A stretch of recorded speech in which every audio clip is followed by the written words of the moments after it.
Just witnessed something truly special, utterly remarkable. Macclesfield, magnificent. This is one of the greatest ever upsets in the long, long history of this incredible competition.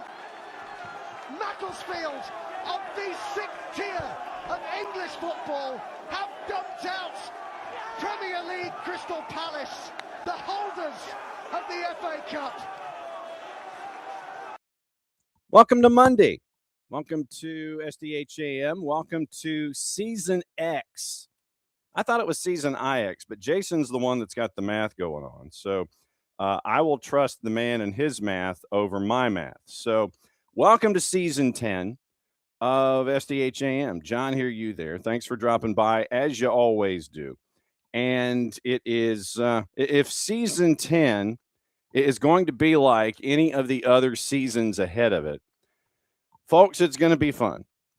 And we cannot thank you guys enough for being a part of everything as it goes. So it's going to be a fun year. It's going to be a crazy year because of all of the tournaments and everything that's going on, all the things that are attached to SDHAM. So I cannot thank you guys enough for being a part of anything and everything here.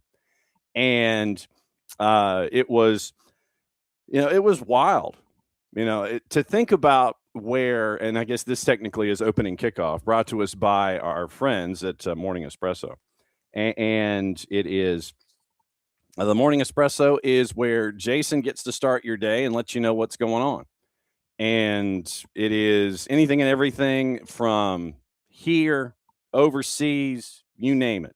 It's all over the place. And so, it is going to be one of those years for us when it comes to Major League Soccer. You've got the World Cup, you've got all the other competitions, you got all the things.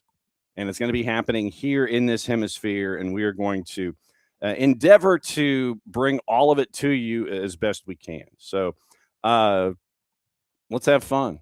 There you go. Morning, David. Morning, 4Card. And it is obviously, as you can tell by the background, I'm still the set is kind of a work in progress. And this is the week of the year where we pray that buffers and speeds of uploads are speeds and not just kind of cruising through life and all that kind of stuff. So it is definitely one of those mornings where you're kind of sitting there and you're going, what's it going to look like today? What's the power like? What's the wind like? And so we'll find out what it's going to be like this week. Last night I was kind of concerned. This is for those of you that are new, and this is like within your first 12 months of being a part of everything. There is a week out of the year where the boss and I go to the beach, and she is a beachnik, and there's absolutely nothing wrong with the beach. But unfortunately, the conditions this year made me kind of keep my clubs at home. But we always do the morning show. The morning show just kind of looks a little different.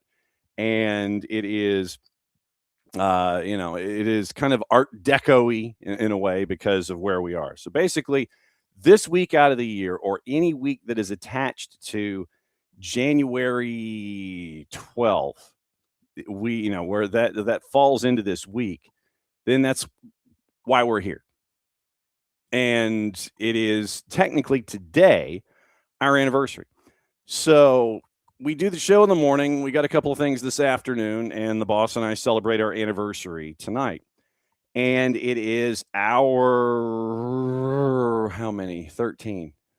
1/12/13. And at the end of March, we will have celebrated our 17th year together. So, yes, if things look a little different, no, this is not Office HD.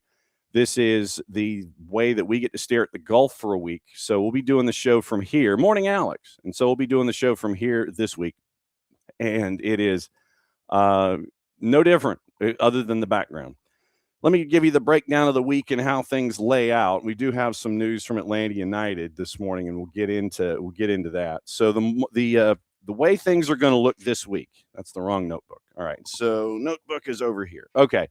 All right. So this morning is this morning, and Abe's going to join us in a bit, and Bart's going to join us in hour number 2. And we're going to break down things involving Atlanta United. We do have breaking news involving that, and we'll get into that this morning with you. Bart's going to join us at 10 o'clock. We've got Yanks abroad. We have one particular Yank abroad that might have broken up via text, and we'll get up. We'll break down everything there.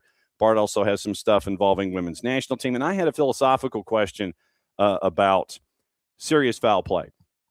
So we will get into that as well this morning. So that's Bart when he drops by.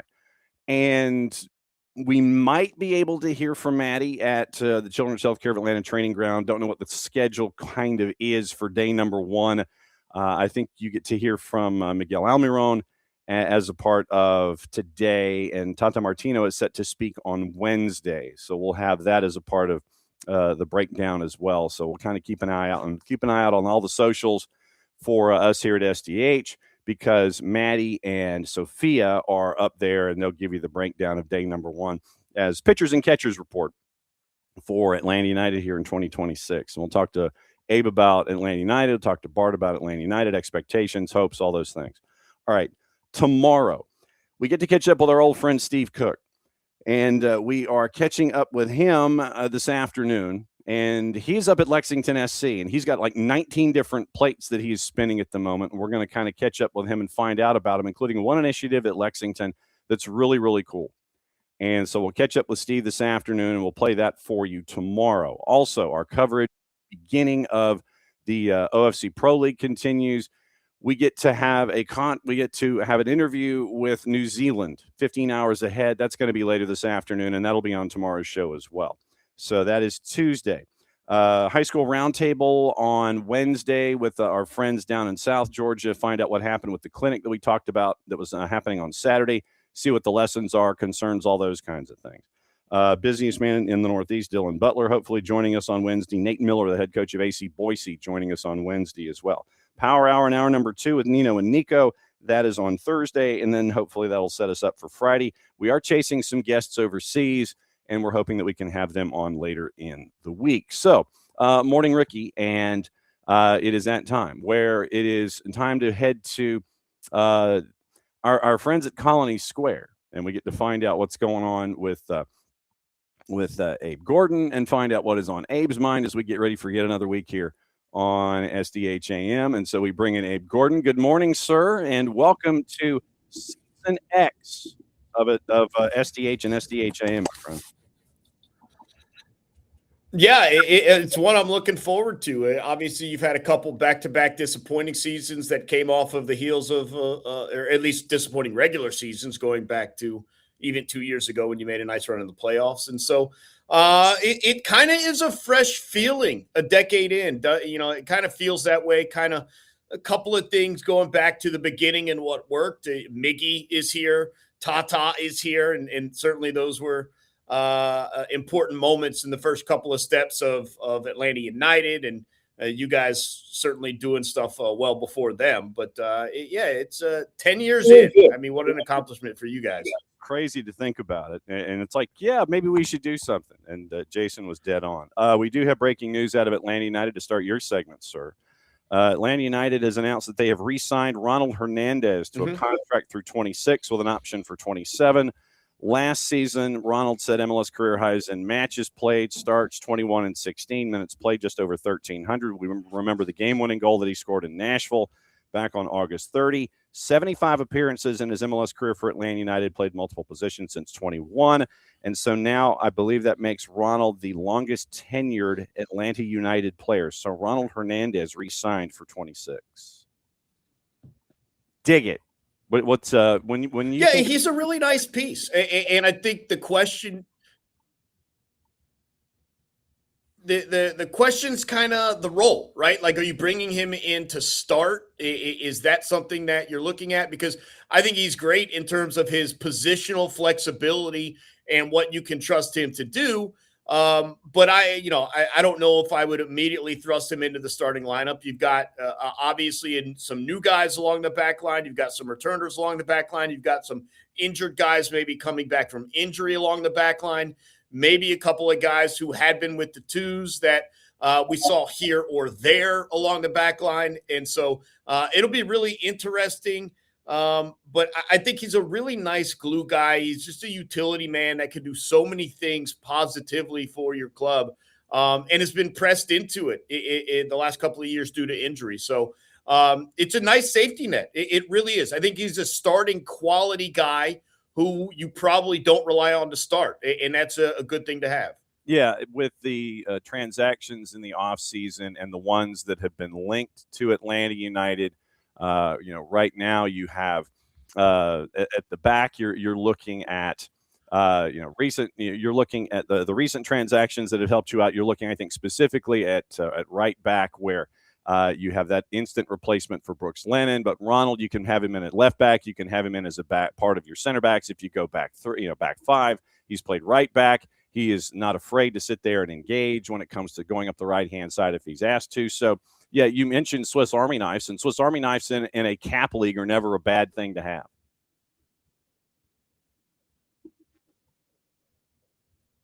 No, and obviously we've seen him used in a variety of ways, and maybe there's a chance Tata has a very specific use for him, something that he's really targeting. It's going to be interesting to see when we get in the exhibition season. The preseason is not that far away. It'll be interesting to see how he's being used. Is there an opportunity for him further up in the midfield? I do think he's got some value pushing forward as well. So I'm excited for that. Again, hopefully, and this is not a slight for him, but it's not necessarily a guy I think you're overly relying on match in, match out to be a shutdown.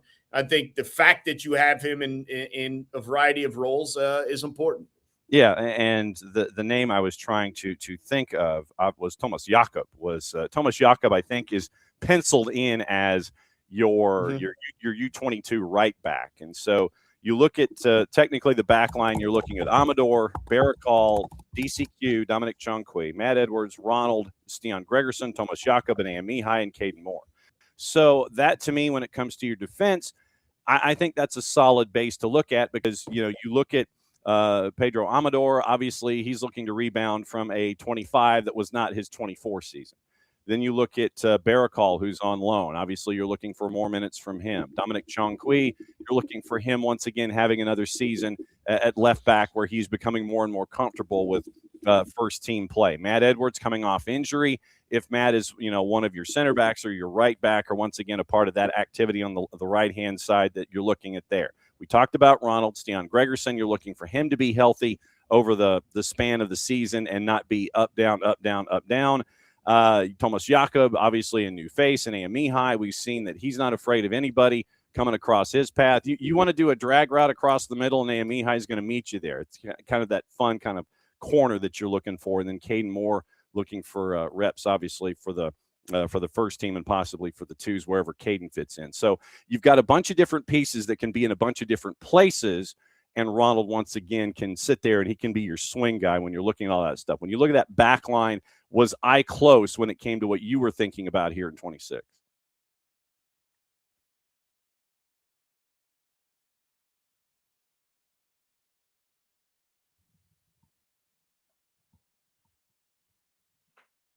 It's going to be one of those days. That's good. That's just fantastic. So things are locking up. All right.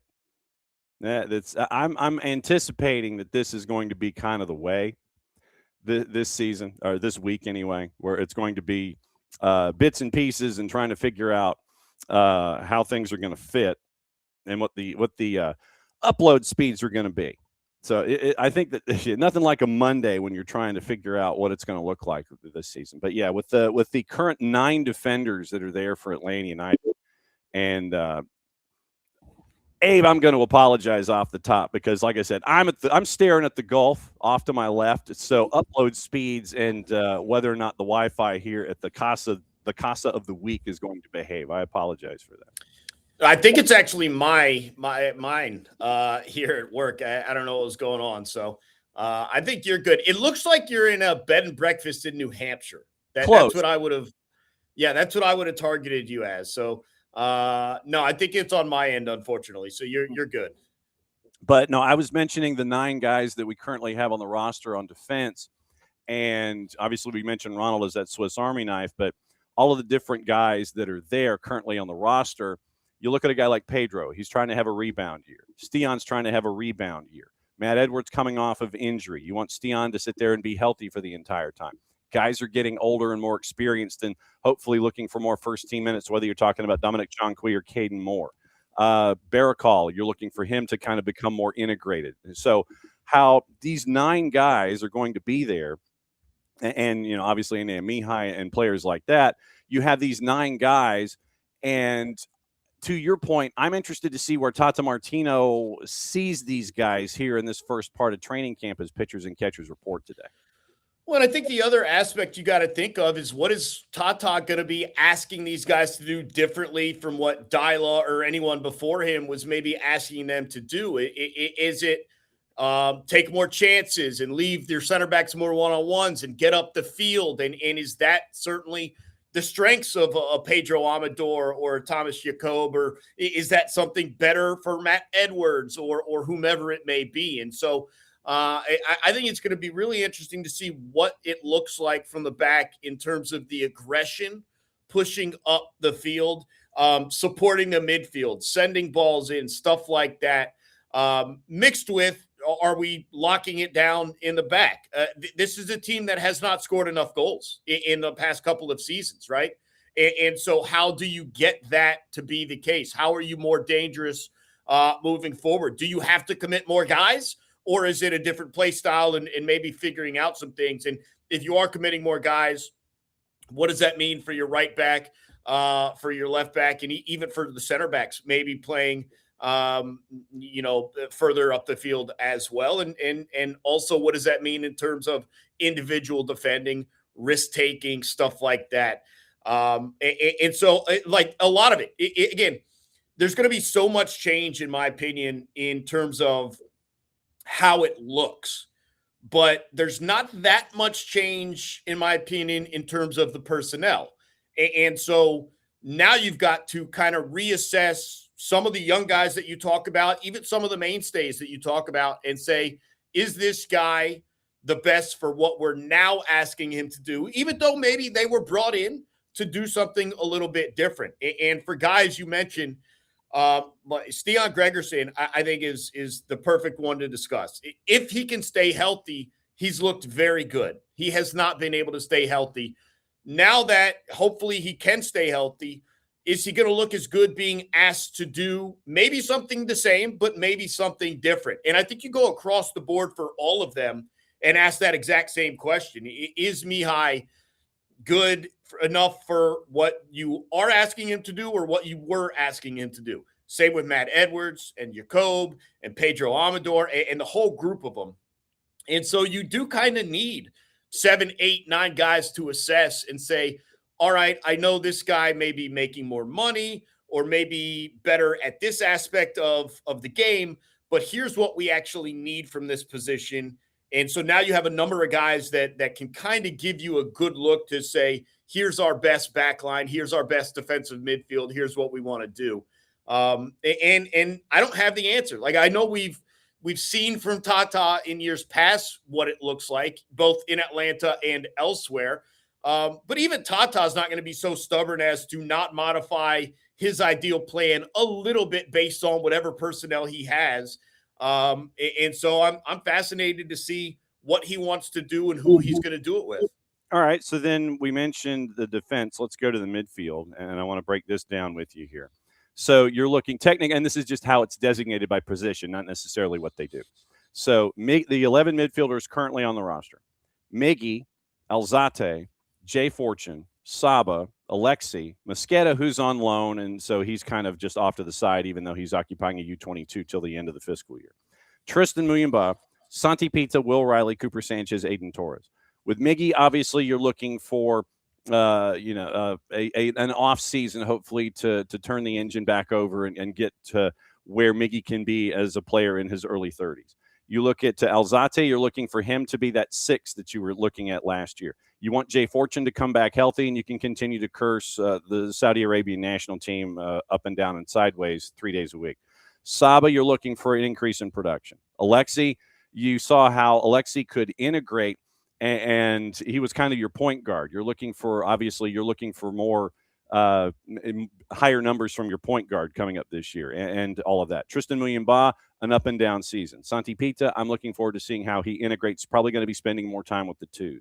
Will Riley, when he was healthy, he turned into a pain in the butt. We can go back to the Cincinnati game, and that's your shining example of that. Cooper Sanchez, once again, younger player, probably spending more time with the 2s, but you never know with how he's advanced with his time with the national team. And then Aiden Torres also probably spending more time with the 2s. When you stare at those 11 midfielders, what sticks in your head? 2 of these guys are going to be real unhappy with their role, is how I view it. And I think certainly you look at Moranchuk and Miggy, those guys are going. You mentioned Alzate, and with Sleesh departing, maybe he's the one that fills in full time there at that role. And that leaves someone or a number of someone's, and most notably, I look at Jay Fortune, Tristan Muyumba, Will Riley. If you're playing 4 in the midfield, and I've already gave you 3. Mm-hmm. Now there's Fortune, there's Muyumba, and there's Will Riley, and there's only 1 open spot. And so 2 of those guys are not going to be happy probably with the playing time. And it may rotate. You may end up playing 5 in the midfield with just 1 up top if you're going like a 4-5-1, something like that. And so maybe there's some opportunity, but I forgot Saba as well. And so Saba's in that group of at times he's been dangerous. At times he's kind of disappeared. Moyamba at times has been brilliant. At times has costed you goals. I thought Jay Fortune was outstanding up until the injury. I didn't really have a ton of complaints about him, except we needed you on the field and you can't control it. But and then Will Riley, I thought was very good. Certainly learning the league a little bit. I kind of view him more as and I could be wrong. You've seen him more than I have, but at the MLS level, I kind of view him more as a defensive midfielder and not necessarily positionally playing back, but just in terms of the style and what he brings. He's going to crack some bodies in the middle, and he's not going to be scared to do that. And I think the team needs a little bit of that, but I don't necessarily view him and Moranchuk as playing the same style of midfield. That's all I'm suggesting. And so you got 3 or 4 guys for maybe 1 or 2 open spots. And then you mentioned the rest of the guys, maybe with the 2s to continue to develop. So again, it's a good problem to have.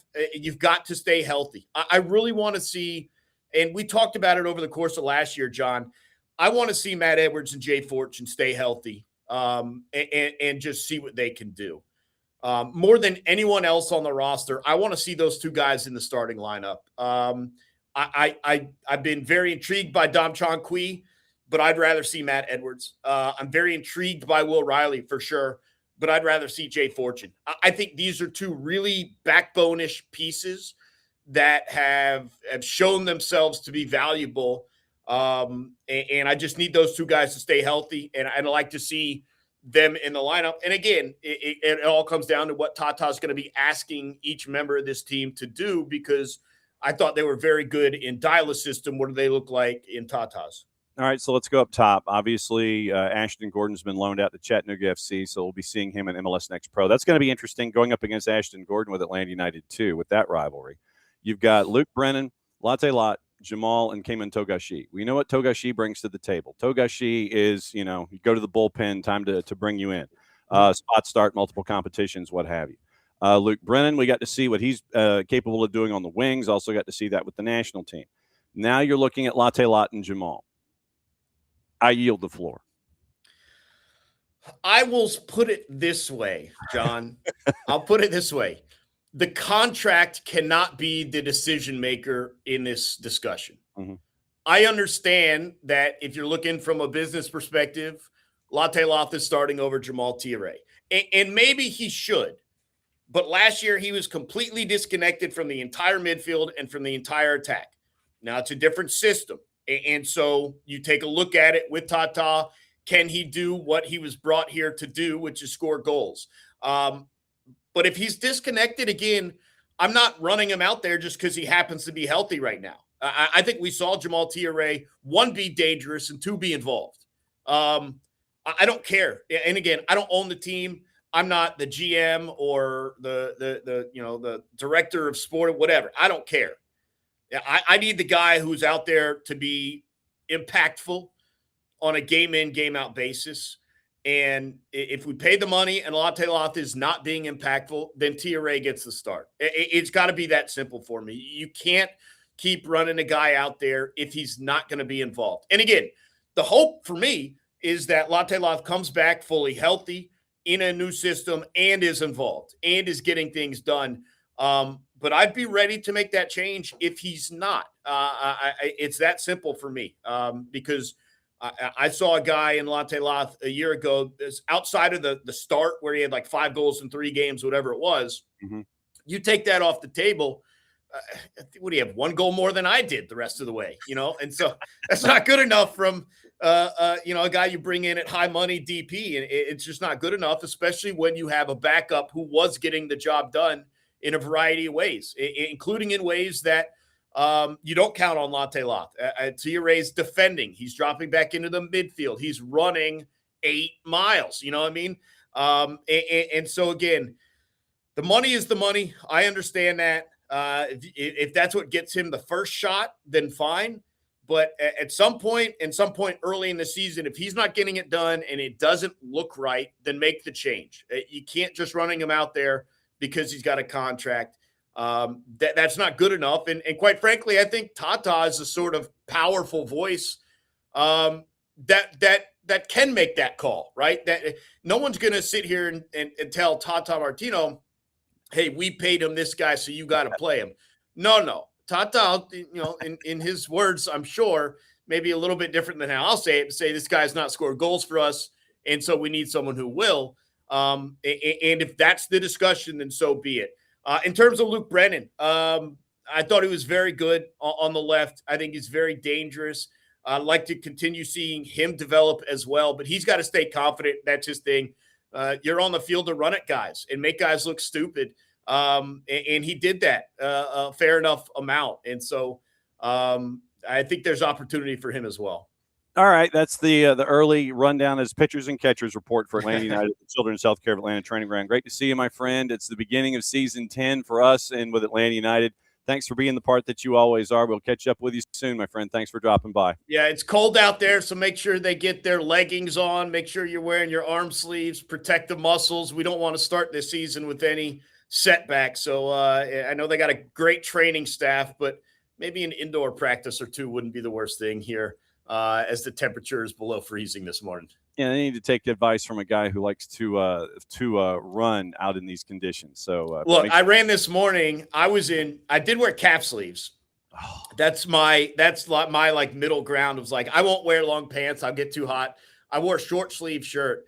It took the full 2.5 miles for my hands to unfreeze. They were frozen claws for 2.25, maybe 2.5 miles. But after that, they were fine. So the next 3 to 3.5 miles, I was feeling good. I was yelled out by the entirety of my run club for wearing shorts and no gloves, but I feel like I made the right decision after 15 minutes of frozen block hands. Oh my gosh, it's going to be one of those years. Great to see you, my friend. Glad you survived. Continue thawing out. We'll see you soon. Yeah, thanks, John. All right, there goes Abe Gordon and his thawed person. Man. Unreal. Michael with a question, and I think I have your answer. Michael's wondering about underperforming DPs. I'll give you Austin. Last year, I will give you Austin FC. The DPs they had last year, Mirto Uzuni, Osman Bukhari, and Brandon Vasquez. Those were your 3. Those were your 3, because I don't think Stuver was not the DP last year. So the 3 DPs were all up top. They were all 3 forwards. Vasquez, Uzuni, and Bukhari. For the longest time in Austin last year, own goal was the second leading scorer. It was Brandon Vasquez, own goal, and then Bukhari and Uzuni. And Bukhari is no longer there. So it's I would give you Austin as an example of that. So and because of injury, basically, it ended up with Owen Wolf was your leading goal scorer last year with 7. Vasquez and Uzuni had 9 that you had in all comps. It was Vasquez and Uzuni with 9, but Owen Wolf in Major League Soccer last year had 7. He is not a DP, and he re-signed as a U22. And David, I think that you do have a point. David is locked in this morning. He is far more locked in than I am. When I mention pitchers and catchers reporting, everybody knows kind of what I mean when it comes to Atlanta United. But David has an alternative. Let's fully lean in and say keepers and strikers. So keepers and strikers report. There you go. I like that idea. So let's keepers and strikers report. And what we will do is, obviously, as folks drift in to their training camps and such, we'll let you know what's going on. There's been a lot of other news that has happened. I want to save one of those pieces. I want to save one of those reports for Bart Keeler when he comes and joins us at the top of the hour. And one of those folks we got to talk about, and we will be efforting the news on all of the others as we go. But here, just to give you an idea as to what happened over the weekend and what's happened over the last couple of days. And this goes back to our sponsor for opening kickoff, considering it's turned into like a half-hour opening kickoff. And opening kickoff, once again, that is the way to start your day. And it is, once again, you can get it in newsletter form. You can listen to it on your favorite podcatcher, or you can watch it in video. So go to soccerdownhere.net. You can subscribe to the Morning Espresso. That's Jason's newsletter. He bats lead off, and he lets you know everything that you might have missed one way or the other. Morning, Katie Weaver. Welcome back. Keepers and Strikers Report. That's what we're talking about a bit today. So you have a lot of different teams making a lot of different moves to get ready for 2026. And so that's where we're going to kind of be. Jason starts your day off with Morning Espresso. He kind of goes through everything that you might have missed yesterday. Sometimes on Monday, we go a little further back, kind of like we did with the cold open with Macclesfield. And that stunner that happened when a 6th level team beats the defending champ in the tournament, knocks them out. 117 places separating one from the other. Thanks to our friends at TNT, by the way. TNT Europe and football on TNT for that cold open this morning, when I could actually hit the buttons and have them function.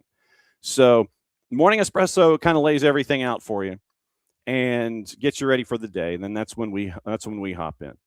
And then we're here for 2+ hours usually, and then we're off and running with the rest of the day. So Morning Espresso, if you haven't subscribed, if you don't partake, if you haven't set your notifications, go ahead and do that. Soccerdownhere.net, you can sign up, and it's part of our Beehive releases that happen on a daily basis. So start your day with Morning Espresso. Come here to SDH AM, get everything off your chest, start your day, know everything else that's going on, and that's where we go. Okay, so speaking of which, it was rather intriguing to see all of the other activity that happened when it came to people, places, and things. And one of them goes to San Diego FC, and that's another person that we are efforting as part of our rotation of folks, especially here in 26. Chucky Lozano and San Diego have gone parted ways. And so you have Chucky Lozano. Tyler Heaps had a press conference, and it was kind of a shocker that Tyler would have a press conference and announce that. And so Chucky Lozano now trying to find a home. I know that there are some, I'll say folks, because it's not even really a report. And so I want to do this, and I want to see if there is anybody that is of any repute that is mentioning a future location. So right now, according to our friends at Clado Sports, and this is over the weekend after the announcement was made by San Diego, it looks like 3 teams in Liga MX, and I will take Claro Sports at their word, considering that they are a network and they have they're one of your top tiers. Toluca, Tigres, Rayados. Makes a lot of sense. And so you're staring at those particular clubs. And then you had Mikey Veras and Tyler Heaps come out and have this press conference. Basically, and what they said in the press conference was, he's a great player, but there was something that was missing in the team dynamic. So that was, it's no one is bigger than the club. No one's bigger than the city. So I think that is the quote that sticks with folks. No one's bigger than the club. No one's bigger than the city. And so you had that with Chucky Lozano. Right now, and TV Azteca is reporting that Liga MX doesn't want him. So depending on what pathway you take, there are a couple of folks that are interested, and then there are some that are not. Club America has said no to Chucky Lozano, apparently, according to Football Total. And Football Total has 87,000 followers on the 280-character app. They are not going to enter in any kind of a bidding war. And you had an assistant coach at Club America, Paulo Victor. He would be a great player, but we also have many really good players in that position, always open to good players. But no, he's not a player we talk about. So Chucky Lozano, right now, he would have earned a monthly salary of $760,000 in Major League Soccer in 2026. But as of right now, Chucky Lozano is trying to find a home, and the biggest element is, would a team in Liga MX want to sign him if they can afford that $8 million price tag? So that's kind of what you're staring at with Chucky Lozano. So Chucky Lozano out the door in San Diego, and there is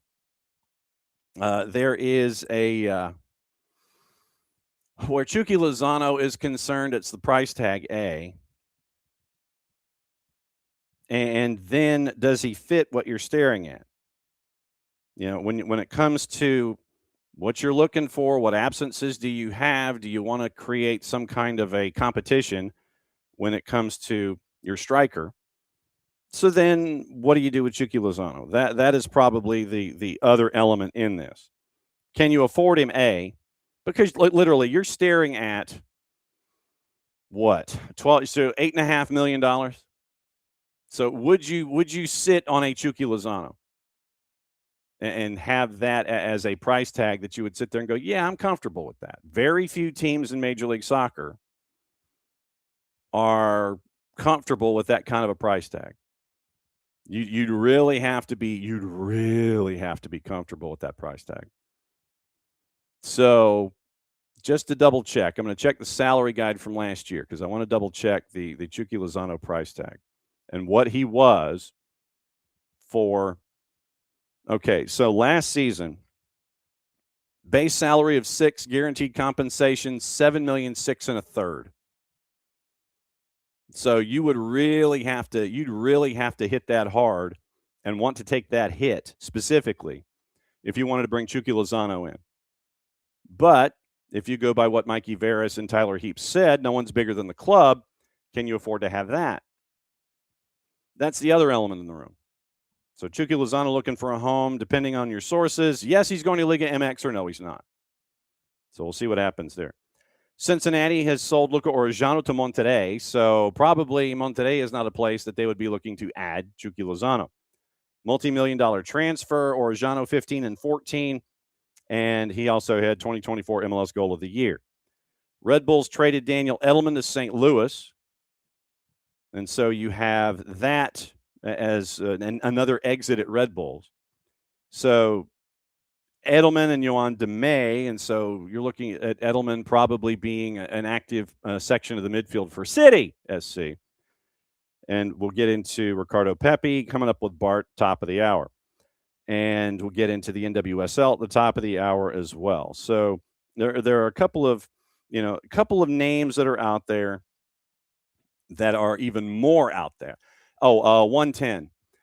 110 wants to know about Chucky, Lozano, and Atlanta. Because I've seen some folks on the 280 character app sit there and go, yeah, Atlanta's interested. But the biggest thing is, can you take that cap hit? Even if you were to match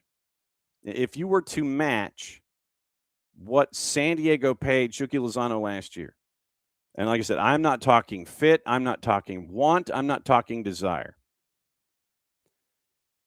Right now, could you afford that cap hit? Because the one thing we don't know is where any team in Major League Soccer is going up against the cap. I know that a lot of you would like to have the idea of our friends at Messi and Friends and figure out where they are and how they figure out their cap on a daily basis. So the biggest thing, if you were to match last year's salary for Chucky Lozano. So let's just walk through this. Let's learn together. So top MLS salaries, and we will walk through it. Obviously, Messi is number one. We know that. 21.6 or whatever it was.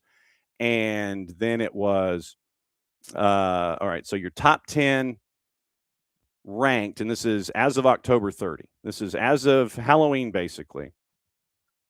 Your highest paid players. No, I don't want pop-ups, and no, I don't want to sign in. Nothing like blocking my progress. Okay, so highest paid players. Messi is obviously number one, base at 12, guaranteed comp just under 20.5, but then you have the NIL deals, and it takes it to 50, basically. Second is Heung-min Son, basically 10 million for base, guaranteed comp 11,150. He's number two. Sergi Busquets, you don't have to worry about that, considering his base was 8.5. $8,499,996. Miggy's at number 4 at just over $6 million last year. Guaranteed comp 7.8. We'll come back to that. Chucky Lozano, number 5 at 6 flat. Guaranteed comp 7.6 and a third. Emil Forsberg, $5 million 4. Guaranteed comp just over 6. Jordi Alba, who retires, his $6 million's off the books. Ricky Puig, 5 and an eighth, $5,125,000. Upgrade that to 5.8 with guaranteed. Jonathan Bamba, 5, and then $5,581,000. And then Hani Mukhtar at 3.9, base, guaranteed comp 5,000,003. If you were to go down that road, let's just say you go down the Chucky Lozano road, you would have the number 4 and number 5 base salaries in your barn. I don't know. I mean, you could, in theory, if you went the way of Messi and Friends to figure out salary, logistics, whatever. We've seen it done in other places. But I think the larger question when it comes to Chucky Lozano, and like I said, and this is, once again, this is just going off of the idea, not going to the notion that it is something that is in lockdown, gonna happen, oh my gosh, here we go. This is not a Fabrizio Romano kind of a thing. You'd have the number 4 and the number 5 salaries up there. But going back to what was said by Mikey Veras and by Tyler Heaps, do you want that in your locker room? You'd have the number 4, the number 5 base salaries in your charge. But do you want what Mikey Veras and Tyler Heaps said about him in San Diego and decided to just, okay, fish, cut bait, we're done, we'll figure it out? That, I think, is the larger element in this, is what was said in San Diego over the weekend and not necessarily the player in and of itself. If you wanted to fit him under your cap, obviously there are ways to do that. But once again, then would that fit, what Tata would want to do? Would that fit with the personnel already in? Would that necessitate other moves? Did you want to push everything to the center of the table? Those kinds of things. As you are, a month away from really getting everything rolling. That to me is the larger question with anyone that would want to try and bring in a Chucky Lozano is outside of the salary cap issue. That notion of, all right, we bring him in, this is what you're getting. He and his agent could probably say all the right things. I promise I'll be a better team player, all that kind of stuff. But I think what San Diego said in their press conference is probably more telling than the salary figure. So that would be where I'm staring at things involving Chucky Lozano. So, you could have all the things, but once again, that what was said, do you want that headache? Do you want that headache? Morning, Lokeville. How are we looking? Well, I think, frankly, if you're looking specifically at this, we're looking a little dark. Because I swear to God, before we get back into transactions and such, I spent a good 20 minutes trying to figure out, okay, how am I going to fix a problem? How do I fix a problem? And it was because if I turn the lights off, you get key and you don't get me kind of fuzzy, but it's kind of dark as I'm staring at you. From basically this point forward, it gets dark. So I stole a lamp from another room and turned it into a fill light. I'm probably going to have to steal the other lamp and turn that into a fill light down here. So tomorrow when we come back for the show, I'm probably going to have one of those lamps behind me down here. So do not be surprised.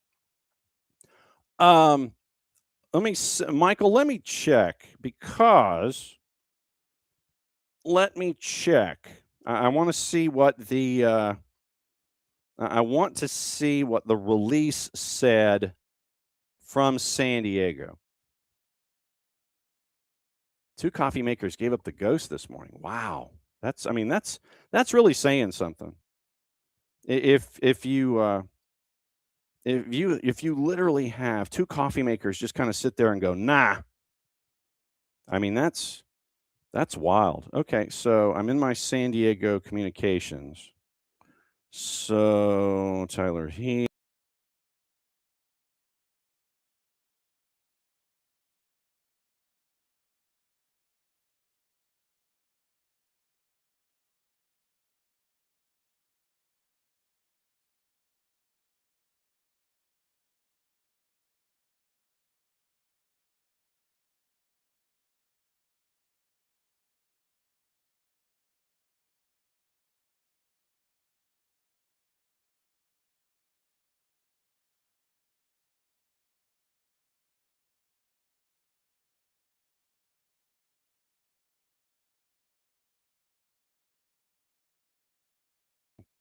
Oh, that's even better. There we go. Okay, so now, all right, I think we're back. But do you think Atlanta United will be able to make any big changes? So we'll see. It's all right. So let's get into the Chucky Lozano. Let's see if it was a straight release because it wasn't announced as such by San Diego. It was not relayed as such. So according to the 4-letter and Cesar Hernandez, says they're working on an exit. So it is not officially official that he's out, but they are working on it.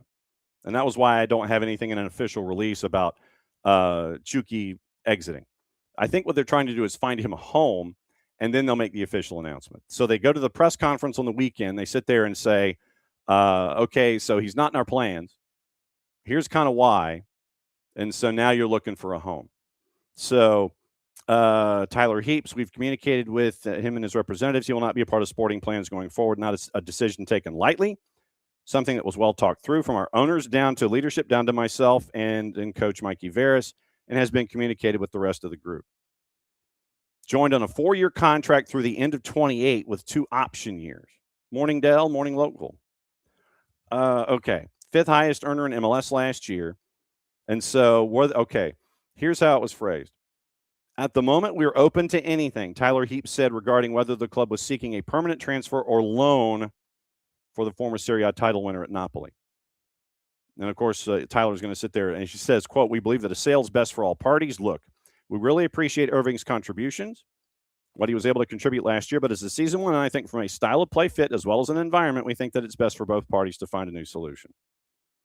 And then ahead of the playoff appearance in October, dropped from the game day roster for reports of a verbal altercation in the locker room.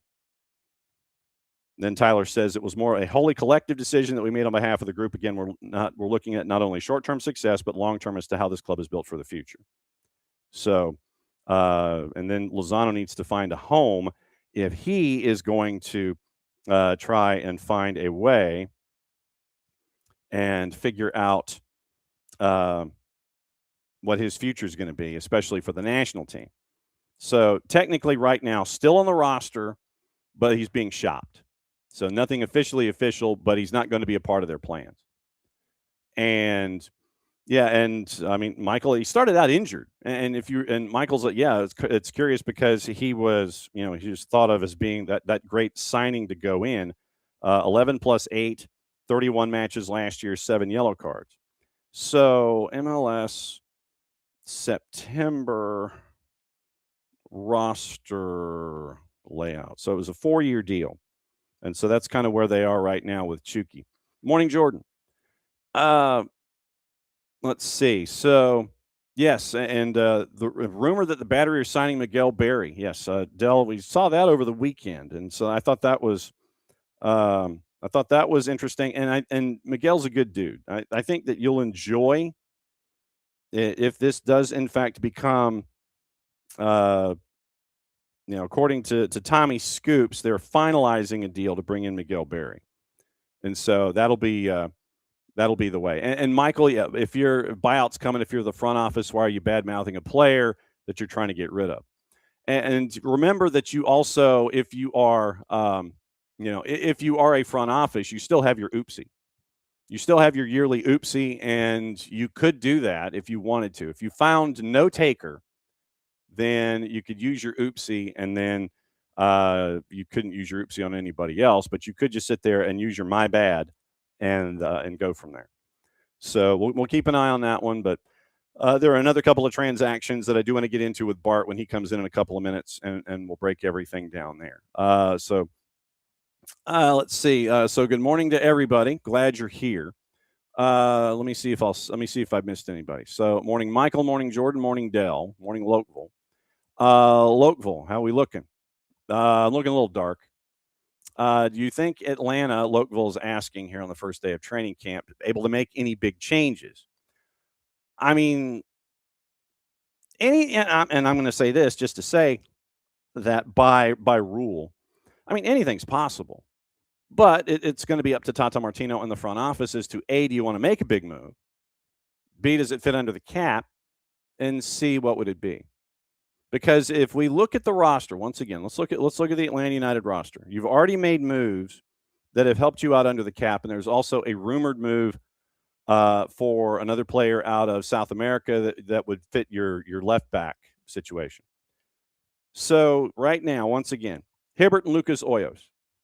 Obviously, with Brad Guzan retiring and Josh Cohen moving on, then contract not renewed. So you were going to need that veteran number 2. And you got that in Lucas Hoyos. Amador Baracol still on loan here, on loan through June 30. Dominic Chonqui, Matt Edwards, Ronald Hernandez, Stian Gregerson, Thomas Jakob. Jakob was your one of your first pickups. Once again, a U22 that you can have at right back. And Mihai and Caden Moore. So that's your defender. So you've brought in Thomas Jakob. You're looking for, and you brought in Lucas Hoyos in net, because remember, behind Jaden Hibbert, you've got James Donaldson and John O'Ransom. So that's what you've got in net. Defense, Amador returns, Baracol returns, DCQ returns, Matt Edwards you want healthy, Ronald Hernandez returns, Stian Gregerson you want healthy, Thomas Jakob you've brought in, and Mihai has turned out really well so far, turned out to be one of your leaders at center back, and Caden Moore. Midfield, Miguel, Steven Alzate, who, like I said, I think that since he will have an entire season in Atlanta. He'll integrate, and I think he's kind of drifting to be one of your sixes, if not Jay Fortune is your other. You're looking at Saba, Miranchuk, Mosqueda, who's on loan, so you can take him and put him to the side. Muyumba, Santi Pita, Will Riley, Cooper Sanchez, Aiden Torres. So you have 11, technically 10 that are here in training camp with Edwin Mosqueda off and away with Millonarios. And he is on your books until the end of the fiscal year, June 30. Then at forward, Luke Brennan, Ashton, Gordon, Latilat, Jamal, and Cayman Togashi. I mean, I think right now you look at your midfield, and if you think that you need to make a decision with one of your attacking mids, maybe. Like I said, I'm just sitting there and saying, okay, then you wanted to sit there and look at high-priced individuals. So it would be in the attack. And so are you looking for a particular individual? Are you going to work with what you have? Obviously, Tata Martino wanted to bring in an experienced keeper. They do that in Lucas Hoyos. You bring in Tomas Jakob as a U22. So you're building from the back forward almost. And so midfield, I think that you're going to be looking at midfield throughout training camp. Are you happy with the dudes in the roles that you're assigning to them now that you're back? So once again, it is something that can be monitored through training camp. And if you feel like you need to pull the trigger on something, then obviously you will, and you'll try and figure out how to do that. So it's kind of where we are. It is 10 o'clock, and it's that time. It is. Oh, it's 10:01. Wow. I think I filibustered. Okay, so it is that time once again on a Monday where we bring in Bart Keeler and we find out what's on Bart's mind because, Bart, a couple of things on my end. Do you know of anyone that has ever broken up via text before? All right, you'll want to get into Bart Keeler lore because my girlfriend in high school did that to me. Wow. Well, I think actually I might be able to push my chips to the center of the table. I'll call that, and I think that since the statute of limitations, I think, has disappeared. We'll do this on a Monday. That was back when texting was paid for too. She had to spend money to. Well, yeah. Well, this is, remember when we had pagers?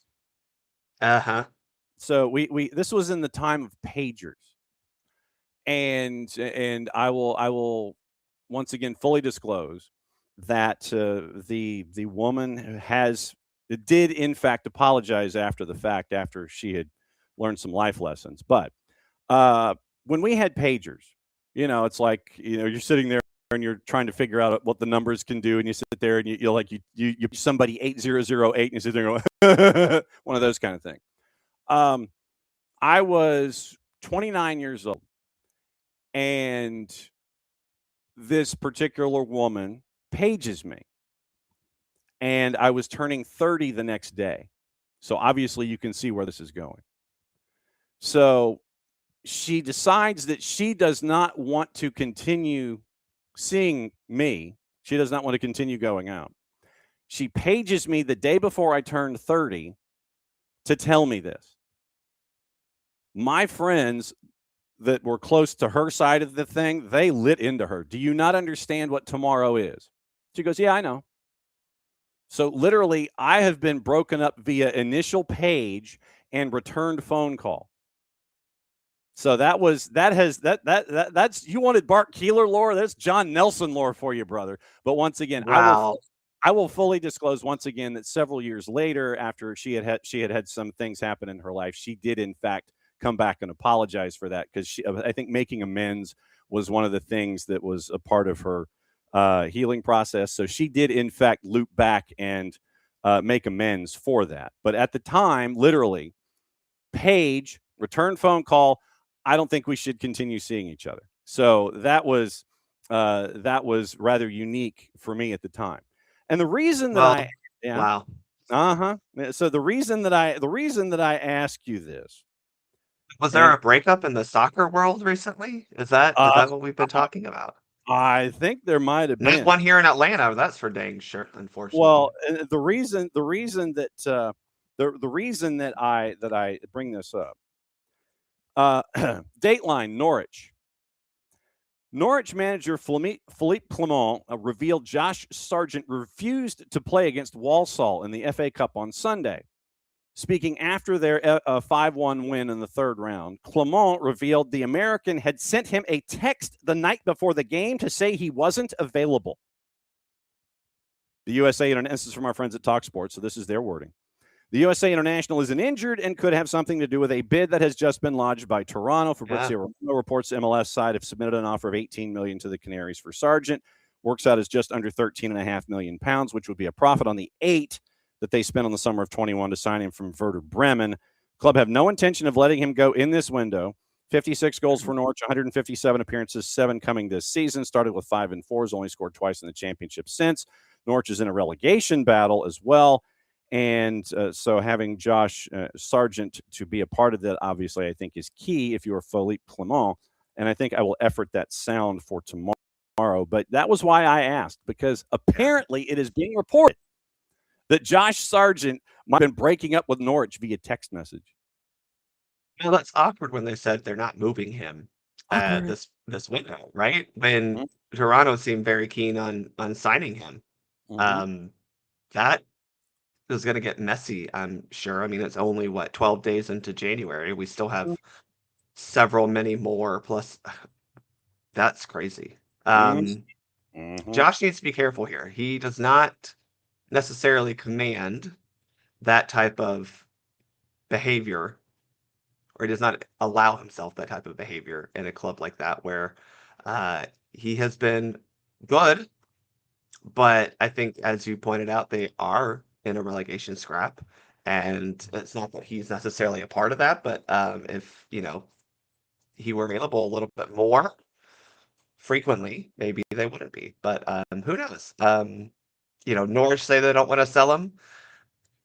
I would like to see what that offer from Toronto is, and see if they're actually willing to say no to that offer. John, that you don't just say, no thanks, we're good. No, I mean, but it also, I think if you are Norwich, you don't sit there and you go, well, yeah, we're looking to sell him, because then that pins you into a corner. As you well know, the art of negotiation, sir. You don't want to sit there and go, well, you're playing 5-card stud. Yeah. I'll take 4. You don't want to do that in your first hand when you're sitting there and you're trying to figure out what you're looking at. So and there's also the whole, we can't comment on things that haven't happened yet. We get that line a lot from clubs, because they can't legally say, oh, we sold them when nothing's been signed or announced. So there's a lot of factors here, but I just think Josh should be a little more mindful of his status and stature in the game. Well, and that's why I saved this particular story for when you come and visit on a Monday, because I would imagine that if you are Mauricio Pochettino and the staff of the national team, that if this does in fact end up being the case, and once again, this is what Philippe Clement said. So, I mean, this is the manager of Norwich saying that Josh Sargent texted me to say, I'm not available. Then how does this, do you think, play with Mauricio Pochettino if he's trying to assemble squads for Camp Cupcakes and things like that? Does this put your spidey senses in a corner somewhere, and you sit there and go, oh, okay, so I might need to hang on to this piece of information? If I'm Mauricio Pochettino, I think there are two sides of this, and one is, you have what the club has said about the player, right? What has the player come out and said? But also, how much of that was the player saying that, and how much of that was his camp and his representation, or his team basically saying, hey, you can't play because we are trying to work on this deal, and you can't risk getting injured, or Toronto won't take you. Who knows? But in terms of the national team, I think it's been pretty clear from Mauricio Pochettino that he doesn't see Josh Sargent as a key figure for this national team. And while Josh continues to perform decently well at the club level when he's on the field, he hasn't really been called into camps recently. Now, there is, I'm sure we'll get to this in a little bit, but there was a possible spot open on that front line, or in that striker depth chart, now that there is a significant injury, but it still doesn't seem like Josh Sargent is really part of his plans. And we talked about it a lot in the Soccer for Us pod, and it's not so fair, Tim, but dude hasn't scored at the national team since 2019. And whether that's his fault or not can be debated. What can't be debated is other folks have been playing for this national team in a span of time and have scored. Mm-hmm. And you can't keep saying, oh, well, it was because we were playing a tough team, or, oh, well, because we weren't really playing a system that gave me an opportunity. But other people have been scoring for the same dang team, a lot of time with the same dang teammates. So is Mauricio Pochettino too pressed about this? I would say probably not. So David, I think that you are probably correct that it is something akin to a negotiating tactic. Bart, properly hydrate. We got to do this.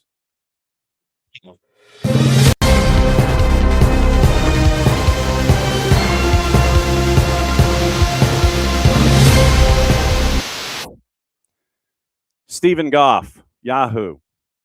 We kind of thought this might be happening in some form or fashion. Lindsay Heaps returning stateside after 4 years in France, signing a 4-year deal with Denver Summit. Terms not disclosed. Joining her new team after completing her tenure with Lyon in May. Quoting Heaps, this club represents something special, not just for the league, but for this community and for the next generation of players growing up here. I'm fully committed to finishing the season strong with Lyon and can't wait to begin this next chapter in Denver this summer. End quote. Turning 32 in May. Entire career has been in France in the NWSL, signing with PSG at a high school, then going to Portland, then Lyon, won the NWSL championship in 2017, league MVP the following year. And once again, this goes into the Trinity Rodman element of things, but Heaps returned bucking a trend of U.S. players heading abroad. Guillermo Macario, Thompson, Fox, Neiswanger, Dunn, Johannes, Schrader, and apparently Portland apparently is in the process of selling Sam Coffey to Manchester City. So Heaps, who is from Golden, Colorado, 81009, 15 miles west of Denver, centerpiece for the Summit, which will accompany Boston Legacy as newcomers in the league. And quoting Summit GM Kurt Johnson, she represents the very highest level of excellence as a player, leader, and professional. To welcome her back home to Colorado, to have this help her shape the identity of this club is incredibly meaningful. 170 appearances, national team, 38 goals, World Cup and Olympic champion. At Lyon, Heaps has scored 31, port of 4 league championships plus Women's Champions League 21-22. They've won all 11 league matches, and this gets into our other discussion about the NWSL versus other leagues worldwide. By the way, the club has won all 11 league matches this season by a scoring margin of 49-5. And they are 5-0-1 in Champions League. Quote from Nick Cushing. Summit investors include Michaela Schifrin and Peyton Manning. They're going to build the Soccer for Themselves Stadium, temporary venue in Centennial. So there you go. Lindsay Heaps. We were thinking out loud at San Diego, but shoot, Golden, Colorado, 81009, you're getting your girl back. Yeah. I think there are many factors here. Firstly, obviously, she is from Colorado. I don't want to say that her career at the highest level is over, because obviously she is coming to NWSL, but I think she's 31. If I'm correct, she'll be 32 by right at the end of the season. Lyon is a high performing club. They obviously are out trying to win Champions Leagues, not just French league titles. That's easy. And maybe this was kind of just a too good of a natural timeline, if that makes any sense, John, where you have Denver Summit coming into the league, Lyon saying, okay, well, your contract is up. That's fine. And she gets to now help launch an NWSL team in her hometown. That seems like a great win for everyone. And then you also consider, John, the factor that she's now going to be, I don't know the exact mileage, but significantly closer to her husband and significant other, Tyler Heaps, who's just made best friends with the Mexican media, I'm sure. But I'm sure does have some level to do with this. I mean, they had been, I think, now 2 years apart 1 year apart for sure as married couple, and many years apart for he was working his own life in the game. So now they get to be a little closer. That I'm sure does play into this as well. And again, NWSL does need to hold on to stars and go sign stars. There's no denying that Lindsay Heaps is a star for this women's national team and women's soccer in the U.S. But we have been talking about the Europe stuff. She was kind of one of the OGs. I mean, she started her career at PSG. She came back to Portland and then went back to France for the better team, Lyon. And that, I think, is fine. I think that's what we've been talking about. Is it's fine that we have players in. It's good to have players in different types of leagues because they bring different characteristics and all these things. It just felt like a natural timeline. Good for her, though, because I think this is probably going to... I would imagine it's going to get her a contract that is a little inflated because of the hometown. Like, we talk about hometown discount. Yeah. I think this one's maybe a little bit of a hometown surface. You are getting a little bit more out of this because of the marketing that she probably involved in. But it also seems like, hey, I can go get this contract. I can move back home. Not at all calling her old, but if you're 32 in May, we all know Father Time is undefeated. And if she can wind down her career at her hometown club and start launching in, and I would also imagine John has eyes on staying involved in the game after her playing career is over, this seems like a perfect fit. According to Jeff Kassouf, signed with Denver through the 29 season. And basically, she said, I didn't want to just say, I want to do it because it's Denver. I want it to be the right place for me in my career. Tried to take as much of the Denver aspect out of it as possible, but it's very difficult. The hardest part, she said, was keeping the news from her parents. Man, you know what? That's funny because if your child is coming back home, I'm sure you would be excited, and it would be hard to keep that from other people.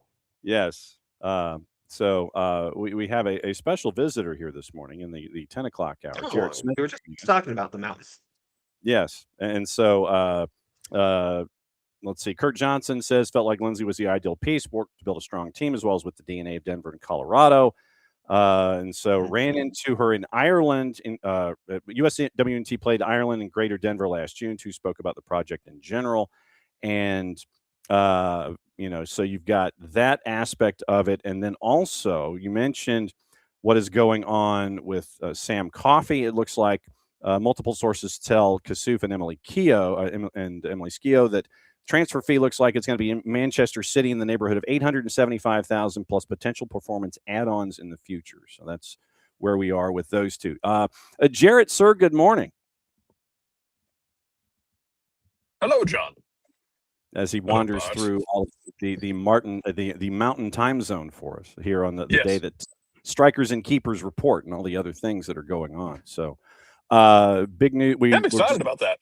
Oh, I know. And so, I mean, I think that we all are, optimism begins anew and all those kinds of things. But yeah, we're talking about Lindsay Heaps signing with Denver, and it looks like Sam Coffey's heading to Manchester City.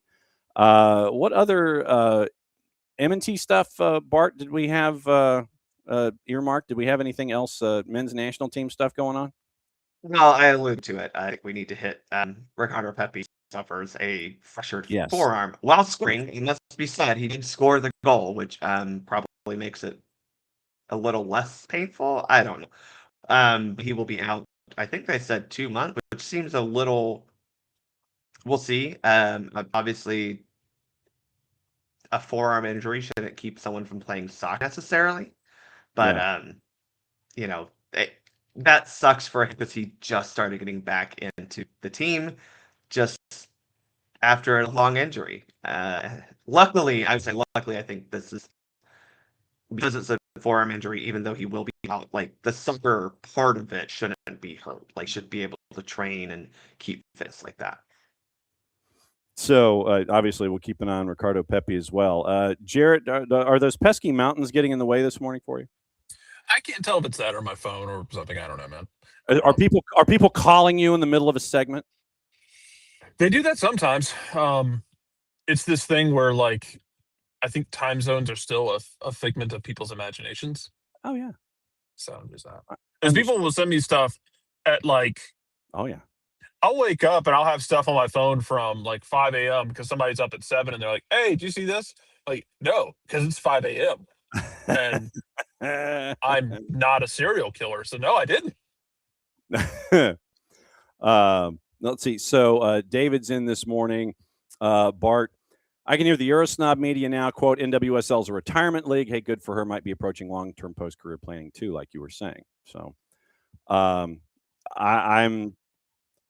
still have questions about being hip. I really do.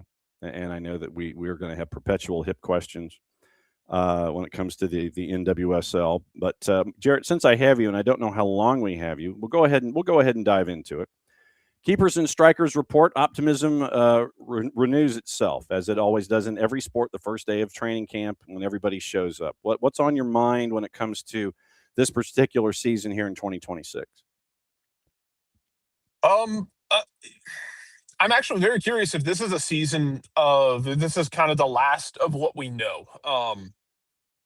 It feels like we're going to reach a sea change sooner than later, that you're going to have to address the elephant in the room in terms of the way that rosters are structured in MLS. If you want to keep pushing things forward, especially with the World Cup on your doorstep, you're going to have to find a way to push things forward. And if that means changing how designated players work, changing how roster construction works, adding or subtracting monopoly money and simplifying it maybe, all of that kind of feels like it's on the table for this year. Like this could kind of be that. I don't want to optimistically or pessimistically say this is the last year that as we know it, of the way MLS rosters are constructed, but I want to see how teams push the boundaries. Miami sure as hell is to the point where like I'm starting to wonder how they're functioning, how they're doing things. More teams are using the interleague trade structure, so that's very good to see. And yeah, man, I mean, it should be a fun year. Obviously, Miami is that favorite going in to next year, or going into the season to repeat. Be the first repeat in a long ass while, but yeah, and I'm very curious to see how the roster structures change after this season, with so much tension on the league and on the country, really. All right, Bart, same for you. Where is your, and just it can be Atlanta United specific. You can take it as a two-part question, however you want. 26th season coming here into the United States, obviously big year across the board in a bunch of different levels. Where is your level of what are you keeping an eye on? What are the things that you're going to be focused on with Atlanta United, away from Atlanta United here in 26? I have no hope for Atlanta United because Ronald Hernandez persists as an Atlanta United player, which means we'll be at best a fifth place team. That's probably unlikely. It'll probably be down closer to barely qualifying for the playoffs. Okay. But hey, you have positivity for that, and that's good for you all. I'm glad you your hold hatred hope in your heart. One of us like does not. It fuels my soul the same way like ethanol fuels a car. But I'm with Jared in the sense of I do think 2027 is a key point for MLS in the sense that you have this year to figure out what you're doing. And I don't mean the league, I mean each club, right? The league too, but each club, what you're doing to make people realize you exist, remember you exist, or you capitalizing on the soccer movement that will be happening in this country this summer. Some of that is easy. Put a good team out on the field. Sign some cool players. Don't be afraid to spend some money on both on and off field cool things. But a lot of that is, how are you going to take yourself more seriously as an organization? Because there are some clubs, maybe one up in a northern state that is maybe the genesis of the biggest river in the country, maybe they need to be a little bit more serious as a club, right? There are some clubs that maybe are going to start being held accountable for some creative accounting after this season. Who knows? But I think every club needs to take a look at themselves and say, how are we doing our best to capitalize on this World Cup? And it really does have to be making actual moves to make yourself relevant in the community. Because the hope is, people after this World Cup go, I want more of that. And they're going to turn to MLS. Mm-hmm. And hopefully. I mean, if you look at it this way, this is not the be all end all of growth. That what's happening in the spring and summer, because I think technically we do have a seasonal change during the tournament. It is not just what's happening in spring and summer. That's not the end of it. That is the beginning of this. Yes. Because you have the full development of the Arthur M. Blank National Training Center. You have U.S. Soccer. You have the headquarters of everything U.S. Soccer happening here in the SDH footprint. You have in 27 preparing for a Women's World Cup. You have preparing for all the other tournaments that are attached to that. You've got Copa America. You have the idea that could be once again here in this country. You have Gold Cup and CONCACAF tournaments and all these kinds of things working forward. Then you have another World Cup in 2030. Then you have the World Cup in 2031, the Women's World Cup, which is going to be here. And logic would dictate that particular tournament would have an opportunity for a very, very late round game to be in this footprint that we have. And I mean, for there to be at very least a semifinal, if not the final for the Women's World Cup in 2031 in this footprint. So for everybody that thinks that this is the be all end all of everything coming up here in the spring and summer, it's not. It is the beginning of 5 years. 5. 1, 2, 3, 4, 5. I actually can do that today. I can count to 5. 5 years of pushing the accelerator to the floorboard, pushing it through the floorboard, and seeing the game continue to grow here in the United States. And Jarrett's back, by the way. Damn mountains. It's mountains. The mountains are beautiful, actually. They're lovely. Highly recommended. The mountain time zone is the central time zone is God's chosen time zone. The mountain time zone is right behind it in terms of convenience and viability. Yeah. You know how nice it is to watch the Atlanta Falcons at 11 a.m. and not have my afternoon ruined, but only kind of my lunchtime ruined? You know how nice that is? You know how nice it is to turn on a 5 p.m. MLS primetime game while I'm cooking dinner? Yeah, and so of course the Falcons just dumped him again. This is a big time for growth across the board here in not just in the U.S. but specifically in the Southeast. And you know, we got to catch up with our friends at Valdosta FC over the weekend, and we got to find out what it's like for them as they continue to grow in their second year of what's going on.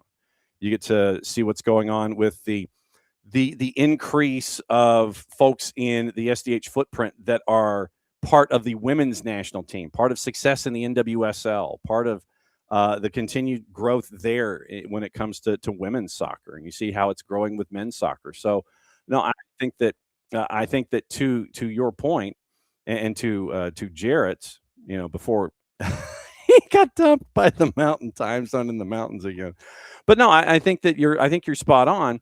But this is not the be all end all. You've got to figure out how you carry the momentum through after the world tournament where everybody's chasing a cup in 26. I think you're spot on there.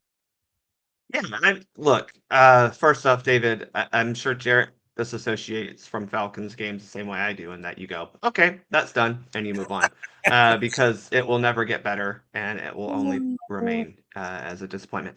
I kid. Matt Ryan's going to save us, right? That's how this is going to work. I do think, John, we have here in the Southeast, we have a great opportunity because a lot of folks do not understand the diversity that exist here in the Southeast. I'm talking big cities to small cities. I mean, you can go to Atlanta and see diversity as I stare at my window, or you can go up to Dalton or Rome or Gainesville, or go down to Savannah, go down to Valdosta, and Hey you see man, great diversity of people. High school season for us is a month away, and You are correct. Firsthand. It is that diversity that is going to breed a hunger for the beautiful game, because a lot of those people come from a background that is the lifeblood of their community. And so when you look at the super micro level, all politics is local. This is an opportunity for some of these local organizations, again, to make themselves relevant, make themselves, here's a big word, salient, and remind folks that this sport is for the communities. Be prepared. And every one of us who's listening to this show right now, not just me who's talking, John who's talking, Jarrett who I think talks when he can. Every one of us listening to the show he's allowed is an ambassador for the sport this year. No doubt. Be prepared to answer the questions. Be prepared to be sharing why you love the game. Invite folks to come watch. Invite folks to experience this. Maybe not firsthand, because a World Cup ticket does cost you at least your right foot, if not your left foot. It will be an opportunity for you to be a mover and shaker in this sport like you probably never have really been able to before, because you're not a billionaire who owns an MLS team. You have those opportunities now, and that's kind of the really exciting part. I mean, I feel like every time I see a family, Bart, tell me about the World Cup, what's going on? And I'm like, well, here it is. And they go, how can I get tickets? And I have to be like, if you unlock a secret code that you find wrapped in a Willy Wonka chocolate bar, you might get lucky enough to get a ticket. Speaking of which, those applications close tomorrow, so don't forget those if you are listening and you want to get in on the random application draw. That closes tomorrow. Yes. A couple of other notes this morning. Houston Dynamo signed Vitória captain Lucas Halter from Brazil. Full transfer through 29-30, club option for 2030-31. Rhode Island FC have signed defender Nick Scardina for the 26th season, coming from Charlotte. And Nashville has announced their roster for preseason training. Currently under contract in alphabetical order. You have, let me see if there's any surprises. Costa, Applewhite, Bauer, Corcoran, Christian Espinoza. That's a surprise that Nashville dove in on Christian Espinoza. Jordan Knight, Isaiah LaFleur, Daniel Lovitz, Warren Madrigal, Jack Mayer, Shaq Muhammad, Mukhtar Muil, Nahar, Wubens Palacios, Jonathan Perez, Kassem, Schwakey, Surridge, Toxet, Valdez, Thomas Williams, Joe Willis, Woleji, and Patrick Yazbek. There are a handful of players who are not under contract. 2025 Super Draft selection, Ethan Ballack, a couple of trialists, Maximus Eck from Huntsville City, Super Draft selection from 26, Charles-Emile Brunet, and four others from Huntsville City, Alioune Ka, Nick Pariano, Nicholas Sullivan, and Moises Veliz. So that is where we are with Nashville this morning. You wanted to get into briefly the women's roster. Since we're spending a lot of time with the NWSL, go ahead and hit the WNT notes that you got. Look, hey, there's a roster out. It's the news, John. It is... if you listen to episode 135, SoccerForUS podcast, excellent plug. You would have heard me say that my resolution for Emma Hayes and the women's national team this year is to whittle down the actual pool of players you're looking at. This is not that roster. Mainly, it's just because that's the way it falls on the calendar. This January camp is not meant to be we're training for World Cup qualification, which, by the way, I will add, this is a World Cup qualification year for the women. And because CONCACAF values the women's game so greatly, they cram it all into one single tournament over a 3-week span. Oh, boy. But if you are interested in finding some players there's a lot of players here that you will know. There's a good 10, I would say, watch this player, see if they time on the field, and maybe that's someone to watch in this upcoming NWSL season. Couple from Seattle. I will say that the reason I made that resolution is I do feel like Emma has kind of invited some people to camp that I don't want to say didn't deserve it, but it was a little bit of a stretch to call them in, just to be frank. Okay. But in this camp, it makes sense because you don't have the European players. They're obviously, I mean, WSL returned to action this weekend. All the other leagues are returning to action this month. Basically, they're doing their actual league season. NWSL hasn't officially started preseason yet, so this is the Camp Cupcake-esque, but we don't call it Camp Cupcake because this team wins things. Of the women's national team, and so you're gonna find some of these players who you go, oh, well, why did she get a call up? And you go, well, I don't know, but hey, let's see why. That's great. We are okay with that. But you're going to see a lot of players from NWSL who, again, should be key contributors to this national team. Trinity Rodman is back, which is probably the biggest piece of news from this particular announcement.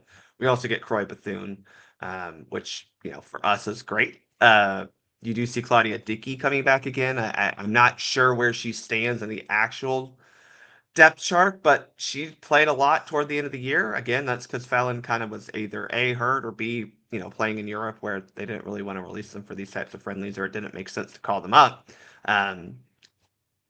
But Claudia Dickey back in. We'll see. And there's a new name on the list, John. I don't know if you saw this. Mazeltov, congratulations to her and her husband on their recent nuptials. Yes. And so we see the name shifting that happens on this kind of occasion. Now, obviously, you look at how we like to dive into Yanks abroad and get into what happened there. Obviously, you mentioned Ricardo Pepi, and you end up with that Chris Richards. We played what happened to Chris Richards in Crystal Palace in the cold open this morning. Backline for the first time.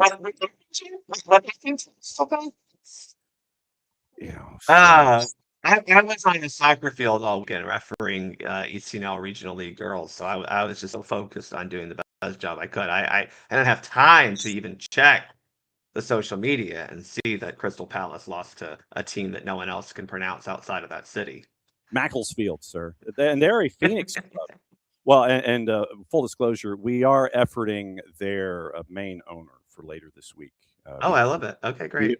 We have reached out and we are playing tag on the IG. They have a league match tomorrow, and so we're trying to figure out, okay, what's later in the week looking like for you. So hopefully we can catch up with the Macclesfield owners then. But yeah, Chris Richards returns for the first time since December 23rd, and they lose to Macclesfield.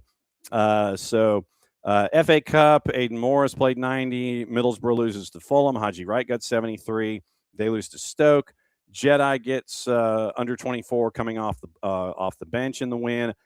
Big Pat comes less than 17 for Derby, and they're lost to Leeds. Brendan Aronson on the flip side came in for a cup of coffee in that match. Tyler Adams was injured and did not play for Bournemouth in their game against Newcastle that they lost in PKs, where apparently no one wanted to actually score in the first 4 frames. So literally there was a 50% accuracy rating in that one that drove a lot of folks crazy. So a week in France, Falarin Balogun, 3 Americans advanced in the Coupe de France round of 16 to the round of 16. Falarin Balogun gets the scoring started for Monaco in their win against Orléans. Center forwards 8th this season in all comps. Tanner Tessman plays 90 in a win. Mark McKenzie plays 90 in a PK win. Balogun scores in their win against Orléans. And Tim Weah plays tomorrow for Marseille against Bayeux. Germany, Joe Scally gets his first Bundesliga goal since October of 2023 in their win over Stuttgart. 3rd career Bundesliga goal, 135 matches, puts in his own rebound. Kevin Paredes actually plays. Got his first Bundesliga action since April. Came on for 17 plus in Wolfsburg's 8-1 loss to Bayern Munich. So I've heard this Harry Kane guy is not doing too bad. 22-year-old foot injury, required an operation, sidelined him from August to March. 4-1 loss for Stuttgart, dropped Leverkusen from 3rd to 4th. Malik Tillman fouled by Jeff Chabot for a PK. Grimaldo converts. Low to high, 1 to 6. Joe Scally got a 2, so almost high. Damian Downs got a 4 in a loss at Freiburg. Noah Kai got a 5 out of 6, so almost low. So it was like low plus. Malik Tillman got a low. And then Lund, Paredes, Rea, Maloney, cup of coffee. Cole Campbell, who's apparently on the move now. Hoffenheim, Werder Bremen, James Sands, Snowstorm. I've heard this Christian Pulisic individual. I don't know if you've heard him. Tie with Fiorentina. 3-game scoreless streak now for Pulisic, longest in the season. Healthy after 8 in his previous 11. Gazzetta dello Sport on Pulisic. 3 chances, 3 misses. But there are 3 chances he creates himself. The first 2 with help from Fulkrug. Disappears. He disappears after the break. Here it comes. He hasn't scored in 3 in a row, and here it comes from all the papers and the pundits. Yunus Musa, Pulisic, Kromoski, and McKinney. Mexico, let's see, wrapping that up. I want to take a beat on Mexico, John, because I think it's worth. I think we should highlight this in his debut match. Absolutely. For Chivas at Pachuca. 4 U.S. raised players for Chivas in their Clausura opener: Richie Ledesma, Efrain Alvarez, Daniel Aguirre, and Brian Gutierrez. Aguirre scores Chivas' second goal slightly before the half with an assist by Alvarez. Gutierrez set up the opening goal by Armando Gonzalez, named man of the match. So 4 U.S. raised players for Chivas in a 2-0 win over Pachuca, and Brian Gutierrez sits there and he sets he plants his flag very, very early, sir. Mind you, not just U.S. raised, but multiple of those guys coming from MLS academies. So get to point him out. Brian Gutierrez, I just want to point him out because he is apparently, as well as Richie Ledesma, has a decision to make regarding his national team future. I think anyone who thinks that he has a future with either an immediate future, and by that I mean June through July of this year, if you're trying to tell him that he has a future with your national team in June and July of this year, you're lying. You're no better than Tennessee handing out McDonald's bags of cash. That is just not going to happen. However, I think he's a guy that is, if you look at the future of the national team and go, okay, well, Pulisic is going to be in the over 25 period of his career, which, it's the prime, but how long does that last? It's just the question you always have to ask. You've got Malik Tillman, who is maybe balling out in Germany, but I don't think it's crazy to say that a Brian Gutierrez can find a way to make an impact on the team as you look forward. And that's good. Richie Ledesma, maybe if he wants to still play for the U.S., possibly in the same suit. But it's just interesting to see this from Chivas, because we know Chivas de Guadalajara. Chivas de Guadalajara is known for its preference of Mexican-born players, I think is the way that I would put it. And now Mexican passport holding players. But they seem to be getting some from the US. I mean, remember, there was another dude who loves to wear a cowboy hat who was down there and now is back in MLS. This is just an interesting development at Chivas. I don't know what's going on, but as an American USMNT fan, it's kind of just fun to watch. Yeah, and so it has continued. The palace intrigue continues, shall we say? Yeah, it really is, though, John. And I mean that, and I'm joking a little bit, but it is interesting. And I think this is when you bring up the topic of these host nations and how they capitalize on the momentum of this World Cup. Mexico has a lot more questions, I think, than the United States, because right now Mexico is struggling to truly develop a pool of young stars or young national team players. They have 1 or 2 that you could argue are maybe better than what the U.S. is putting out, but they're not doing well at the youth competitions at the same clip that the U.S. is. Yes, they won Nations League and Gold Cup this year. Congratulations. We've done that in the past, and Mexico decided to just brush it off like it didn't matter. So which one is it? I think they have to figure out if Mexico wants to be part of the global ecosystem of football or if they want to be Mexican, because I think that's been what's holding them back. Is we know this. They don't have a lot of players playing outside of Mexico. Mm-hmm.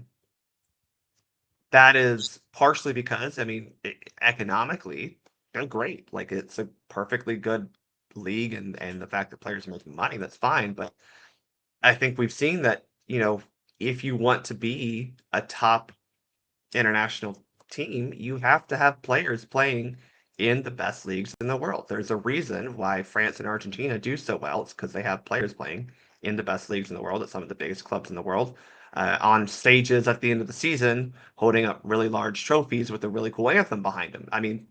It helps it's just crazy how that works sometimes.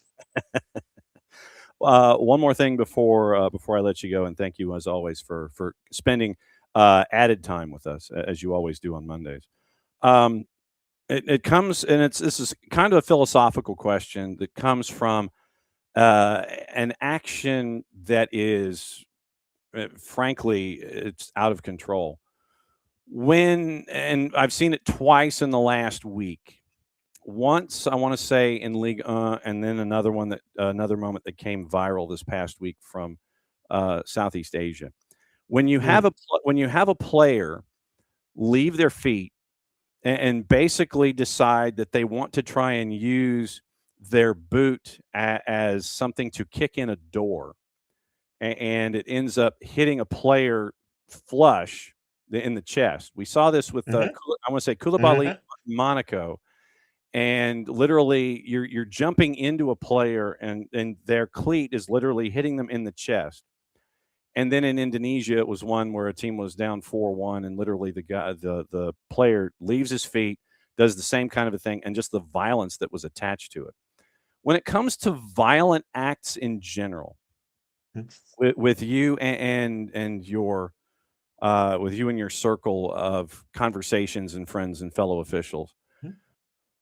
When you're looking at violent acts on the field, and I think one of those two only got a yellow. I think the Koulibaly, if I remember correctly, I think it ended up with a yellow initially.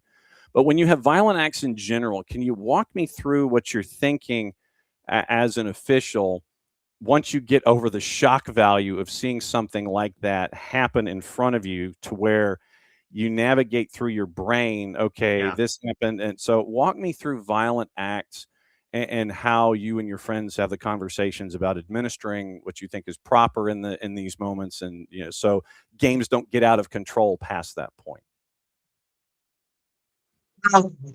First off, I think you have to, I don't want to say concede some level of control over the match, because I don't mean you have control.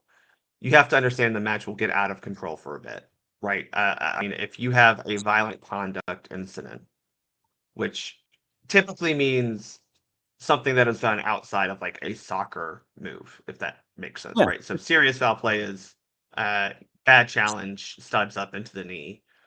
Violent conduct is spitting, kicking an opponent in a non-soccer way, punching, those types of things, right? That's violent conduct. That is going to cause chaos. You have to. I think we've talked about this a lot of times in the mass confrontation. You have to be ready and observant. Mm-hmm. It's hard to not want to get involved because temperatures are flaring high, and you can try to start at the beginning by inserting yourself in between the two players involved. But as soon as you have more players come in, which is likely to happen, because I think that is a piece of human nature. If my friend gets hit, I'm gonna have to go step in and maybe take care of some business. Mm-hmm. You have to be ready to just have patience. And I know that's a terrible thing to say when you're talking about guys who possibly could be hitting each other. We don't want that. If that seems happening, you have to get involved a little bit more. But you have to give yourself time to set back, because you have to remain calm as the person on the field. So if you get involved, if you're putting yourself in between these two guys, or if you put yourself in the middle of this, it's really hard for you to stay calm. That the blood pressure is going to go up, the heart rate's going to go up. So you do have to try to remain calm, because someone on the field has to remain calm, because I guarantee the guys playing the game aren't going to remain calm. And again, for good reason. That's human nature. But I do think that we have a tendency to not believe what our eyes tell us, because almost in a sense of, we don't believe someone would do that. What do you mean someone would kick someone like that, right? Like, you go, wait, that happened? Yeah. And we all understand that ejecting someone from a match is that's a final decision. They're gone. They're not coming back. That not only affects the player, it affects the team. What I would just say to any referee is, like, well, they earned it. And we don't need that in our game, right? And again, violent conduct and serious foul play are two different scenarios. And sometimes they can feel like they're the same thing. I mean, a flying karate kick maybe is violent conduct, but there are differences in the two. And I think that's kind of the hard part to sometimes police. Serious foul play is oftentimes something that you're going to see as a referee. And so I would like us to be a little bit more proactive in seeing it and going, that's serious foul play. It's also a little bit easier to police, because you can very much step in and say, no, you red card, we're done. Right. Violent conduct so many times happens without your knowledge or vision, right? I mean, guys haul off and punch someone. You may see it. We're not prepared for that. We're not playing soccer right now. What are we doing? Luis Suarez spitting at or biting someone. You're not prepared for that. So violent conduct is such despite your training, it's hard to be prepared for that, because you're just like not expecting that type of a play. Whereas, with the serious foul play side of things, it's a little bit easier, because you're watching things develop. Now, again, your mind might play tricks on you. You might say, did he really just jump and kick him? Yeah, he did. That happened. I mean, that we've talked about that a couple times in the past couple of weeks. Yeah, he literally just jumped up and kicked him.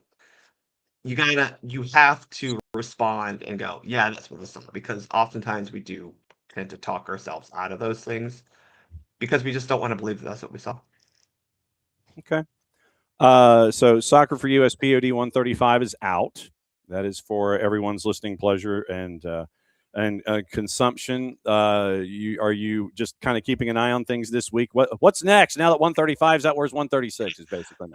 We shall see. I mean, right now we have a women's national team camp that they're preparing for. We may talk about that in a camp wrap up. It's just kind of hard to talk about rosters like these when you go, okay, well, we don't really know what we'll expect, because a lot of these players that I was talking about earlier, where no disrespect to them, it's just as like, are they really deserving of a call up? They may not even play, and why get hung up on that when it's a camp roster that doesn't actually materially mean anything. But we do have a lot of things coming up in soccer this year, and we will be talking with some of our guests about ways that our beloved leagues can better prepare for the attention they will be receiving, maybe before, but definitely after the World Cup. And we will always be there with you for it at Bartimus Prime 19 at Soccer for USPOD. Forgot to mention Angel City picking up Emily Sams from Orlando for $650,000 in NWSL AM or NW Slam, I guess is what we call it. And then Denver also picks up Berman Bucks. Yep. Yeah, they are. They're Berman Bucks. I like that. And NW Slam. So Canadian international Janine Sonis and midfielder Una McCormick also heading to Denver as well as they get ready for 26. So, yeah, nothing going on in the world of soccer that we're attached to on a daily basis. Thank you, as always, my friend, on Monday. And we will catch up with you soon. And we'll get to games actually counting and meaning things before you know it. Where the sprint begins. It's a 5-year sprint, Bart, to be properly hydrated. It is. Yeah, well, John, I refereed 8 games this weekend, very high level. It was super fun. So I hope everyone had fun. All right, be good, my friend. We'll see you soon. Bye, y'all. All right, there goes Bart, and Barnum Prime 19, and so it's always good to catch up with Bart and find out what's going on with him. Morning, Abby, by the way. All right, so here's what we know from training. It looks like Jamal and Ronald Hernandez are both under the weather, not training today. Jay Fortune still rehabbing, according to our friend Doug Robertson at the AJC. And then also this morning out at practice, Stian Gregerson and Matt Edwards. So that is those are the early returns. Keep an eye out on Maddie and Sophia's social media. They are at the Children's Healthcare of Atlanta training ground today. Miguel Almiron is set to speak to the media. Tata Martino will speak to the media on Wednesday, and we'll have the look on that as well. So let's take the tour and let you know what's going on around the planet. Lucas Paquetá wants to leave West Ham and join Flamengo. West Ham would prefer to keep him until at least the end of the season, but those close to Paquetá are open to a winter departure. That's from our friend Ben Jacobs and Gimme Sport. Atletico Madrid are prepared to sanction a Conor Gallagher sale for around £25 million. And Villa is also now, according to Ben, in formal talks over a loan with a conditional obligation for Conor Gallagher. Gallagher valued around €30 million, £25 million. Loan fee, wage coverage on top. Atleti remain reluctant, according to Ben, to sanction a temporary exit, and any conditions to make the purchase mandatory are expected to be easily achieved if the deal is struck, and Conor Gallagher is open to that move. So keep an eye on Unai Emery, keep an eye on Conor Gallagher, and any kind of transition there. Fabrice Bouquet is now the new CEO at Al-Ahly, and that's also from our buddy Ben Jacobs. And it looks like now the idea of the caretaker manager for Manchester United looks like it's leaning toward Michael Carrick, because apparently Carrick's interview with the front office seemed to go really well, and they were impressed with what they were hearing from Michael Carrick. And it looks like, according to Ben, Manchester United expected to appoint Carrick as caretaker in time to manage the Manchester derby. Preferred choice yesterday over Ole Gunnar Solskjaer. Formal steps are now being taken, with an announcement likely within 48 hours, potentially as early as tomorrow. So keeping an eye out for that as we go. Now, what to watch, where to watch it, how to watch it. And once again, that's brought to us by our friends at Fanatis, fntz.co/soccer down here. And let me get my reads so I can get my wording correct. What did I do? Oh, put the reads on the floor, because I don't have a table like I do at the office. So once again, for our friends at Fanatis, it is fntz.co/soccer down here. That link is important. Helps them, helps us, helps you by adding more matches to everything you're already watching. With Fanatis, you get BN, you get all the BNs. So you get all the AFCON. AFCON is now down to the semifinals. That happened on the weekend. You also get Teisei, matches up from Argentina, more leagues from across South America, all in one place. One subscription, one home, Fanatis. And you can pick that up at fntz.co/soccer down here. Another couple of sponsors that we want you to remember and help out with. You may have seen our collaboration with our friends at Grady Baby at grady-baby.com.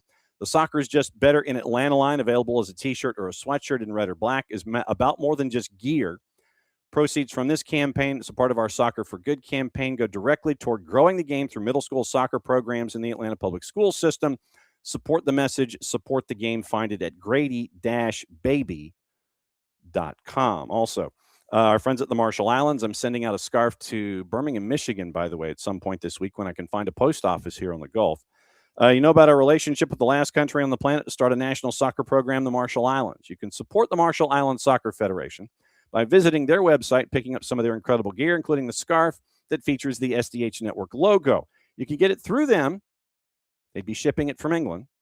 Or you can get it directly from us. Just reach out. We'll make it happen. I have 2 back in Atlanta before I have to go and make another order. So if you're interested, jump on them and get them now. Check out the site. You might notice a familiar face in the promo photos. our very own Maddie Cruz. This is what growing the game everywhere really looks like with our friends at the Marshall Islands and the Marshall Islands Soccer Federation. I think that's it for the promo reads. Once again, recapping you for tomorrow, catching up with a couple of folks. Steve Cook, who is the former head coach for the Twos, is now at Lexington SC. We're going to catch up with Steve and find out what he's doing at Lexington. A really cool initiative, in addition to the academy work that he's doing, has to do with those student athletes that are looking to head to college. And so we'll get into what it's like for Steve to be up there in Lexington, what it's like to be in charge of something that's ahead of the curve. And we'll catch up with him tomorrow as well. And also, we mentioned our coverage of the growth and the beginning of the OFC Pro League. The Oceania Football Confederation is starting their league, first ever, and they're starting it. Play starts this weekend. So we're catching up with another one of the clubs, South Island United, and we are catching up with what it's looking like for the island nations to be a part of a first ever league that is kicking off this weekend. So we're going to catch up with our friends from South Island United, and you're going to hear from Steve Cook, and you're also going to hear from South Island United tomorrow. Also, you can probably hear from our friends at Valdosta FC. If you missed that interview, the audio is already up. And so now it's an opportunity for us to keep going and let you continue to hear about the story down there at Valdosta FC and what's going on in the UPSL as they're continuing to grow. And that's what you're looking at there. A couple of other things really quickly. NYC has re-signed Maxi Morales for the 2026 season. And that has just officially come across. 34 starts, 11 plus 2 at the age of 38.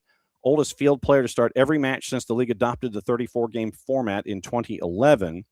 And so Maxi Morales re-signs with NYCFC for the 2026 season. Also, Red Bulls have signed German center back Robert Volader. Volader signs a 3-year deal through December of 28 with an option of June to 29. Volader joins after 4 seasons with Sporting Kansas City, 78 appearances for Sporting, 1 plus 2. Last season, 18 appearances, just under 1,500 minutes, 4 appearances to help the Sporting Kansas City to the U.S. Open Cup final. Prior to Sporting, he was at NK Maribor in the Slovenian First Division. So Red Bull signing German center back Robert Volader to a 3-year deal through December of 28 with an option of June of 29. And that has happened today. It is Josh Jones and Lou City in USL Championship, a new 3-year deal through the 2028 season. So that has officially come down the pike there. Also on the board, let's see, what are we missing this morning? The first ever press conference for Eric Ramsey, who is now officially official. That is going to happen on Wednesday in person, and that is at the Hawthorns. And so we'll keep an eye on Wes Brom and Eric Ramsey, who is now officially official there as the man in charge at West Brom, which now means that you have another club heading into training camp looking for a manager. Not ideal for Minnesota United, but a lot of folks were thinking that it might have been Loons too. But when you have that manager go and be in charge of the USMNT U18s, then that's not going to be the path that is going to be taken. So what does Minnesota United do? So we'll keep an eye on that going forward. CFC has Chattanooga FC has signed defender Junior Flores, the Argentine U18 international, as going to be helping out CFC this season. He had 6 appearances at Club Atletico Colón the second, and it is that was in the 24-25 season. 3 caps with the Argentine U18s. Started in each appearance. 6'2" defender. He signs a 2-year contract, and CFC has acquired 50% of the pass. So we'll keep an eye out on that for CFC. So that's a big pickup for them as we go. So, all right, and we mentioned Michael Carrick. The Mikael loan is now apparently officially official according to Messi and friends. So we'll keep an eye on that. What to watch, where to watch it, how to watch it once again. And now that we can circle back to that, now that we've gotten through all of the other, now that we have all of the other things taken care of before more news breaks, before we get out of here. The league that we neither condone, endorse, nor promote has a match at 12:30. That's on FS2. French Cups at 3 o'clock. PSG and Paris FC. That one will be a fun one. So if you've got FS2, keep an eye on that one at 3 o'clock. La Liga is at 3 also with Sevilla and Celta de Vigo. Fox Deportes simulcasting the league, the French Cup. ESPN Plus, Sydney and Newcastle, and the A-League is at 3. Liverpool and Barnsley is at 2:40, and Sevilla, Celta de Vigo on the Plus. Big Fox ONE has the league that we neither condone, endorse, nor promote, as does FoxSports.com. They're also on the .com with the French Cup. Paramount Plus, a doubleheader, Genoa and Cagliari at 12:30, Juve and Cremonese at 2:45. So it's Juve versus Jamie Vardy. That's coming up at 2:45 this afternoon. So that is what to watch, where to watch it, how to watch it. Speaking of A-League, if you did not have the opportunity, in Morning Espresso this morning, it was announced after that certain clubs have hopefully figured out their finances. One club is one that we now are going to have to keep an eye on in the A-League. Let me get to the Australian Professional League's taking interim control of Central Coast Mariners after terminating the club's participation agreement under current ownership, moving quickly to ensure stability as the season continues. League officials say the focus now is on keeping day-to-day operations running smoothly, while an expedited sales process begins to find new long-term ownership for one of the big clubs in the community. Indian Super League set to return for their 12th season now February 14th. We've been reporting on that, where Manchester City has pulled out of their 65% ownership of Mumbai City. That happened a couple of weeks ago, and we'll effort some expert opinion on this. But it looks like it's now February 14th. Valentine's Day will be the start of the Indian Super League. So we'll keep an eye on that. There was news on the Sheffield Wednesday front with our friend Dale Johnson. And the EFL, according to Dale over the weekend, said the EFL does not prevent preferred bidders from being named, as they say. However, the terms laid down by the administrator with the preferred bidder set the conditions of what can be released into public domain. When the preferred bidder status was given to the James Board Consortium back on Christmas Eve Day, one condition was that it should make no public statement. Clearly, the events of this week and the amount of hearsay moved the goalpost considerably. It risked damaging the process. For this reason, the board group needed BORD. The board group needed to gain permission to release a limited amount of information to fill what could be described as a vacuum caused by the terms of the preferred bidder status, condition of the administrator and not the EFL. That led to the release of the names in a statement to the media released via the administrators last week. And of course, the reference to unfortunate speculation and misinformation. And so don't expect anything else to go public in the near future. And so, according to Dale, simple fact is no one knows anything about the build of the consortium. And the only thing that has ever emerged is really James Board's name. And now, understandably, with the last 10 years, people want to know, especially with Defon Chansiri and how much crap he has caused. And I'll go ahead and I'll use that word. Now, the fans at Sheffield Wednesday really want to make sure that the process is going to be on the up and up, and it's going to be someone worthy financially of taking over at Sheffield Wednesday. And so day 0 was only the start of this week. And now the EFL can expedite the process where it's necessary. But looking at anything to happen for Sheffield Wednesday in this transfer window is probably going to be a long shot when it comes to anything going on involving any kind of player transfers or anything like that. So morning, Abby. And once again, short visits Tuesday and Wednesday, and starting lineup volunteer duties. The weather, hopefully, I don't know if it's going to be warm. It's going to be in the 50s, Abby. And it's going to be like in the 50s and then lows in the 30s and 40s. My biggest concern this morning was the wind, because the wind was messing with the reception for TV and everything, and I didn't quite know how it was going to be when it came to everything. And at that moment early in the show where Abe froze, I thought it was on my end, and so obviously Abe's thinking that it was on his, and so we go from there.